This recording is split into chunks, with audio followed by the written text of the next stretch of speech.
Hey guys, welcome to my YouTube channel. So this is my first YouTube video. So I started this YouTube video out of nowhere, and I don't know why even I started. I just started just to post videos where I record myself when I'm reading, so that it helps me, it shows me like I'm teaching someone some topic.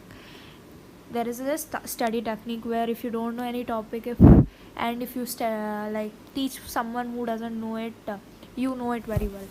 So okay, I'm fourth year dentistry student who recently gave her third year exams and waiting for the results. So presently I'm posted in public health dentistry. If you're from dental background, you would know how public health dentistry topic is, like subject is. It's very dry. No matter how much you read, it won't stay in your mind for so long. So here me trying to study a viva topic which I have to give to my lecturer so that I can get my case signed.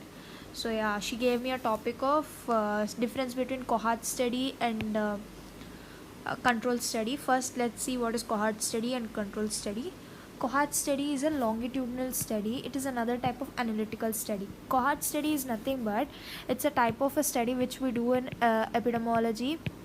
It is an analytical type of study, like observational type of study. It's like you take a group of people and you study all the symptoms and signs of them, and you relate them to a particular disease. Not any particular disease, like diseases in general.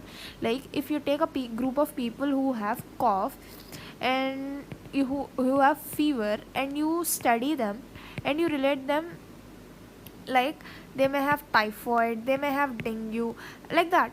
So you compare all the symptoms to a particular disease. It's like cause, what is the causes you see, and the effect you see, what effect this causes are causing. So it is like observational study. The framework of this is cause to effect. As I told, like what are the causes that is causing this particular effect. Like if you take typhoid, okay, in typhoid, people will have fever, shivering, rigors, like all these are related to typhoid. First you'll study all the causes that are causing typhoid, and you conclude that this is typhoid. It's like that. This study proceed forwards, like from a cause it will goes to affect. Like first you'll see the people who are affected with the cause, and then you see the people, and you see with what disease the people are getting affected. Cohorts are nothing but people or the subject to which you are going to in which you are going to conduct a study. When you are starting this study, exposure is done, only exposure is done, but disease is not. The person will not be affected with the disease, only exposure will be occurred. So what is the basic design of cohort study is like exposed to risk factors, not exposed to risk factors. Two types of people they'll take, and they'll find out they'll set a time period. In that time period they'll study these two people, and they'll see how many people developed a disease. So exposed to risk factors like tobacco chewers, and not exposed to risk factors are non-tobacco chewer, and they'll find out how many people got the oral cancer. It's like that. So cohort is technically defined as a group of people who share a common characteristics or experience with a defined time period, like birth cohort. But birth cohort means people who born on the same date and time, and maybe even place. Vaccine cohort is nothing but the people who got vaccinated for the same vaccine on the same date. It's like that. Now we'll move on to the case control study. So the main question ma'am gave me is to study the difference between cohort study and case control. So if I know the basics about this cohort study and case control study, then I can draw the differences between those two. So I'm going to case control study. It is called as retrospective study because it is studied backwards. Like the first step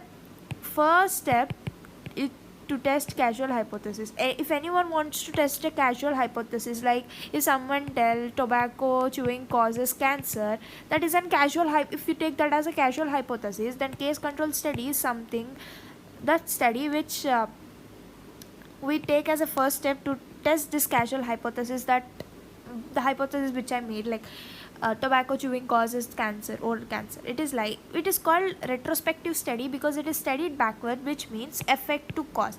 You see, they'll see the oral cancer patients, and I'm taking this an example, oral cancer patient, and they'll see the causes, what they'll take their history, and they'll see some people will be smoking, some people will be tobacco chewers. It is like that. So they'll see history later, they'll main focus on effect. First they'll start with effect and they'll go to causes. Three distinct features of this case control study: this both exposure and outcome has occurred before study, like they are exposed to risk factors and the disease has already occurred.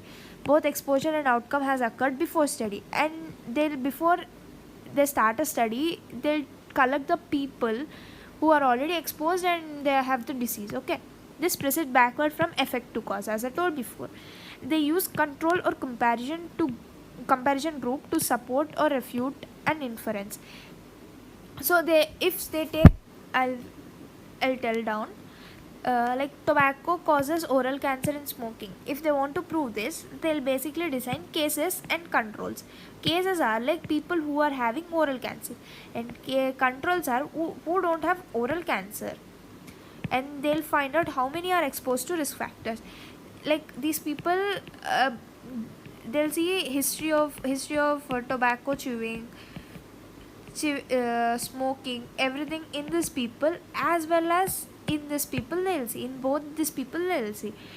Okay, but these are controls. They don't have oral cancer, but these are cases, they'll have oral cancer.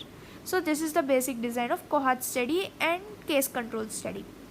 So if you go to the main question, here is comparison, technically difference. So the difference between case control and cohort study is, case control, it starts with disease. Like before the start of the study, the disease is already occurred, and as well as they are exposed to risk factors. Whereas cohort study start with people exposed to risk factors. They are only exposed to risk factors. Disease has not occurred in these people yet. It goes effect to cause, like it goes from effect to cause. It is disease to cause. Okay, and then cause to effect. From cause to effect it will go, like what are the risk factors that cause the disease, what type of disease these all risk factor causes. It is like cause to disease. It is a first step which we use to test an hypothesis. As I explained above, it is like if you want to test an hypothesis which you like practically thought, then this will be the first step to test that hypothesis. It is reserved to test precisely formulated hypothesis. Like if it is like with much research, if you formulate a hypothesis, only that type of hypothesis can be tested by this cohort study. Involves only fewer subjects. They take only case and control. Only two people are, like if in a group of 50 people, 25 people are cases, 25 people are cases, and 25 people are control. Like it's take totally 50 people. So it is a small fewer subjects that are needed. Involves a large number of subjects. See, if I take example of fever plus chills, so these can be occurred in the people who are suffering from typhoid and who are suffering from the normal fever also. So these take like these requires large number of subjects. Like some may have typhoid, some may have normal fever, some may have other disease which also represent as fever as initial infection. So they need many group of people to categorize, and also it involves a large number of subjects. It is suitable for rare diseases, like to study a rare disease, because rare disease now you take in this condition you take only two things, like case control and cases and control you take. So cases are the people with rare disease, control are the normal people, so it will be easy for the comparison. It is not suitable for the rare diseases because whereas a cohort study is also called as a study which takes long duration to do, because it is not defined in a particular period. If you are studying about typhoid or something, While typhoid will take about oral cancer only. If you are studying for about oral cancer, it goes in different aspects. It goes different aspects of oral cancers and different reasons of oral cancer. So you cannot particularly take uh, you cannot particularly take one single cause that is causing oral cancer. It takes multiple reasons that are causing oral cancer, so it is not suitable for studying rare diseases. It yields results quickly, like it is just like a comparison study, so the results are quicker, and these results are delayed due to long follow-up period. Like if they are studying, for example, if they are studying any rare cases, they'll see how many years it is coming, like once in a 50 years, once in a 20 years. If like that it is coming, then this long follow-up period, they'll keep on long follow-up, so the results are delayed due to this. So relatively inexpensive, and it is very expensive. If it is like a funded project, then you can do a cohort study.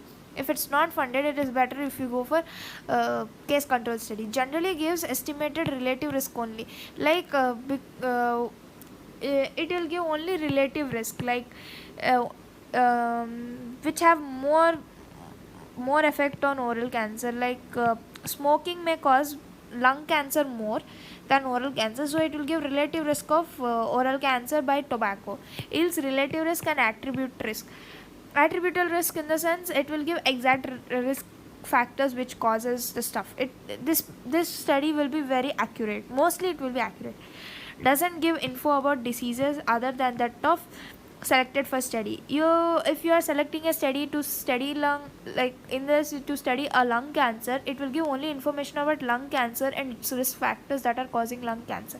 But it gives information about more than one study, because so more than one disease, because in this you will collect different type of people with different subjects with the same kind of